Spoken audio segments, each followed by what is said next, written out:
بسم اللہ الرحمن الرحیم انما الاعمال بالنیات۔ اعمال کا دار و مدار ہماری نیتوں پر ہے اور نیت عمل کی روح اور جان ہے۔ آپ اس طرح سمجھ لیں کہ جس طرح انسانی وجود کے اندر روح کی اہمیت ہے، اسی طرح ہمارے اعمال میں ہماری نیت کی اہمیت ہے۔ اگر انسان سے روح نکال لی جائے تو پیچھے اس کا وہ وجود رہ جاتا ہے جو بے حس و بے حرکت ہو جاتا ہے اور اس کو مٹی کے حوالے کر دیا جاتا ہے اور وہ بظاہر اس دنیا کے اعتبار سے کسی کام کا نہیں رہتا۔ اسی طرح جس عمل سے اچھی نیت نکال لی جائے، چاہے وہ کتنا ہی بڑا عمل کیوں نہ ہو، وہ بیکار اور بے جان ہو جاتا ہے۔ اسی اہمیت کے پیش نظر رسول پاک صلی اللہ علیہ وسلم نے ارشاد فرمایا کہ مومن کی جو نیت ہے وہ اس کے عمل سے زیادہ قیمتی ہے،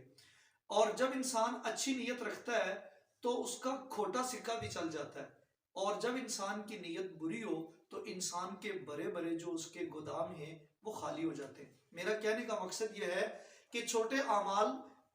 اچھی نیت کے ساتھ انسان کو بڑے رتبے پر لے جاتے ہیں، اور بڑے بڑے انسان کے اعمال جو کھوٹی نیت کے ساتھ کیے جاتے ہیں وہ انسان کو برباد کر دیتے ہیں۔ رسول پاک صلی اللہ علیہ وسلم کی حدیث کی اور روشنی میں ایک آپ صلی اللہ علیہ وسلم کی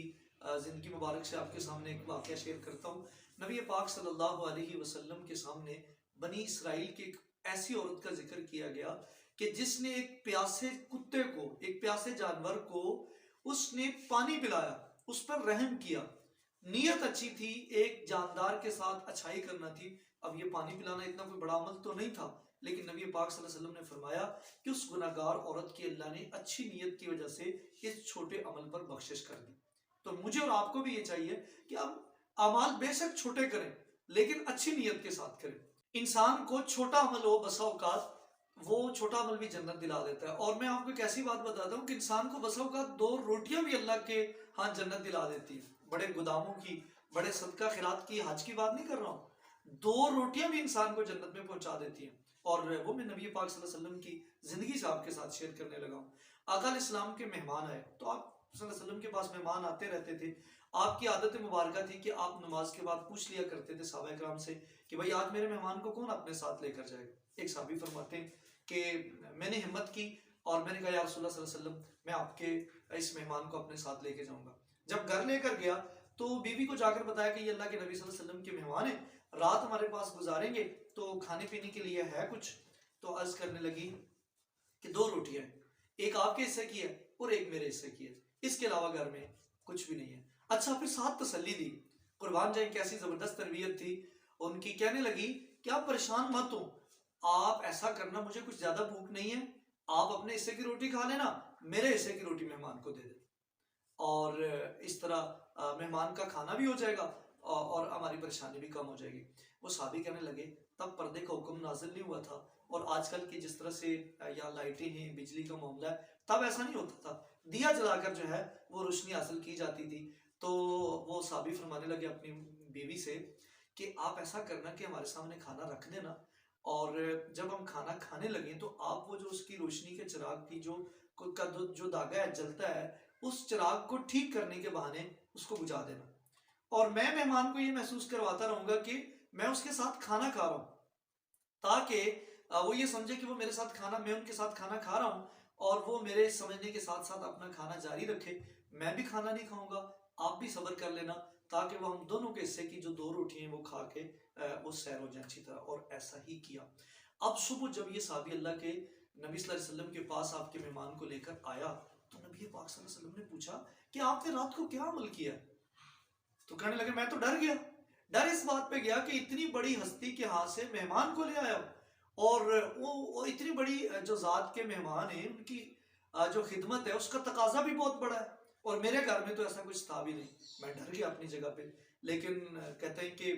مجھے نہیں معلوم تھا کہ نبی پاک صلی اللہ علیہ وسلم نے فرمایا کہ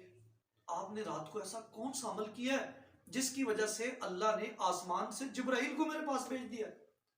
جبرائیل علیہ السلام میرے پاس آئے، اور پھر یہ آیت جو میں پڑھنے لگا ہوں یہ پڑھی کہ وَيُؤْثِرُونَ عَلَىٰ أَنفُسِهِمْ وَلَوْ كَانَ بِهِمْ خَصَاصَةٌ۔ اللہ نے ایمان والوں کی تعریف کرتے ہوئے فرمایا کہ وہ ایمان والے اس قدر اچھی نیت اور صاف نیت کے ہوتے ہیں کہ وہ دوسروں کو فائدہ پہنچاتے پہنچاتے خود نقصان میں بے شک پڑ جائیں، لیکن دوسروں کو اپنے اوپر ترجیح دیتے ہیں۔ اگر ہم غور سے دیکھیں میں اور آپ اپنے فائدے کے لیے دوسروں کو نقصان دے دیتے، نیت کھوٹی کر لیتے، اپنے نفع کے لیے بھائی کو دھوکہ دے دیتے، اپنے نفع کے لیے اپنے بزنس پارٹنر کے ساتھ ہم جو ہے وہ غلط عاد کر جاتے، اسی طرح سے ہم بہت سارے لوگوں کو دھوکہ دے دیتے ہیں۔ لیکن یہاں صحابہ کو دیکھیں، ایک مہمان آیا ہے، اپنی جان پر بھوک تکلیف برداشت کر لی، لیکن اللہ کے نبی صلی اللہ علیہ وسلم کا جو مہمان تھا اس کو کھلایا، اور اس اچھی نیت پر، ان دو روٹیوں پر اللہ کے نبی صلی اللہ علیہ وسلم پر جو آیت اتری، جبرائیل علیہ السلام لے کر آئے، یہ قیامت تک قرآن میں موجود رہے گی، اور ایمان والے اس آیت کا سب سے پہلا مصداق وہی شخص ہے جس نے اپنی دو روٹیاں غربت میں قربان کی تھی۔ تو میں سمجھانا یہ چاہ رہا ہوں، عرض یہ کرنا چاہ رہا ہوں کہ نیت اگر انسان کی خالص ہو تو وہ چھوٹے سے کام سے بھی اللہ کے ہاں ایسے بڑا رتبہ پا لیتا ہے۔ اور بھی بہت سارے واقعات نبی پاک صلی اللہ علیہ وسلم کی زندگی سے، صحابہ کرام کی زندگی سے اور قرآن مجید کی دوسری آیات سے اس بات پر دلالت کرتے ہیں کہ اچھی نیت کے ساتھ انسان چھوٹے چھوٹے کاموں کے ساتھ اللہ کے بلند رتبے پہ پہنچتا ہے۔ لیکن دوسری طرف یہ حدیث بھی ہمارے ذہن میں ہو، نبی پاک صلی اللہ علیہ وسلم نے فرمایا کہ قیامت کے دن اللہ تعالیٰ شہید کو بلائے گا، اسی طرح عالم کو بلایا جائے گا، اسی طرح صدقہ خیرات کرنے والے کو، حج کرنے والے کو بلایا جائے گا، سب کے سامنے معاشر میں، اور اللہ تعالیٰ باری باری سب سے پوچھیں گے، ون بائی ون پوچھا جائے گا کہ بھائی آپ نے میرے لیے کیا کیا، آپ نے کیا کیا؟ تو سب کا شہید یہ جواب دے گا کہ یا اللہ آپ نے مجھے جان دی دنیا میں، اور وہ جان میں آپ کے لیے قربان کر کے آ گیا، اس سے تو آگے میرے پاس کچھ نہیں تھا۔ اللہ فرمائیں گے نا نا نا نا نا، آپ نے اس لیے جان نہیں قربان کی کہ آپ میرے دین کے لیے یا میرے لیے کچھ کرتے، آپ نے تو اس لیے اپنے آپ کو قربان کیا کہ آپ کو بہادر سمجھا جائے، آپ کے قبیلے میں، آپ کے علاقے میں، آپ کے ملک میں لوگ آپ کی واہ واہ کریں، اور وہ ہو گئی، اور میرے پاس آپ کا کوئی بدلہ نہیں۔ اور پھر اسی طرح سے عالم کے ساتھ بھی ہوگا، اسی طرح سے دوسرے لوگوں کے ساتھ بھی۔ اور ایک اور حدیث میرے ذہن میں آ گئی، یہ بھی یاد رکھیں، نبی صلی اللہ علیہ وسلم نے فرمایا کہ مفلس کون ہے؟ صحابہ نے عرض کیا یا رسول اللہ صلی اللہ علیہ وسلم، ہم میں تو مفلس وہ شخص ہوتا ہے جس کے پاس درہم اور دینار نہ ہو۔ آپ نے فرمایا لا لا، نہیں نہیں، میری امت کا مفلس وہ نہیں جس کے پاس مال پیسہ درہم دینار نہ ہو، میری امت کا مفلس وہ ہے جو قیامت کے دن بڑی بڑی نیکیاں لے کر آئے گا، لیکن ان بڑی نیکیوں کے ساتھ ساتھ اس نے بہت ساری برائیاں کی ہوں گی، لوگوں کے حقوق جو ہیں وہ دبائے ہوں گے، گالی دی ہوگی، قتل کیا ہوگا، اور بہت کچھ کیا ہوگا، اور ایک ایک کر کے حقدار اس کی نیکی لے جائیں گے، یہاں تک کہ حقدار حق لینے والے باقی ہوں گے اور نیکیاں ختم ہو جائیں گی۔ اب ان کے گناہ جو بچ گئے اس کے ذمہ ڈال دیے جائیں گے، اور یہ لوگوں کا جو بوجھ ہے وہ اٹھا کر وہ جہنم کا ایندھن بنے گا، جہنم کے حوالے ہو جائے گا۔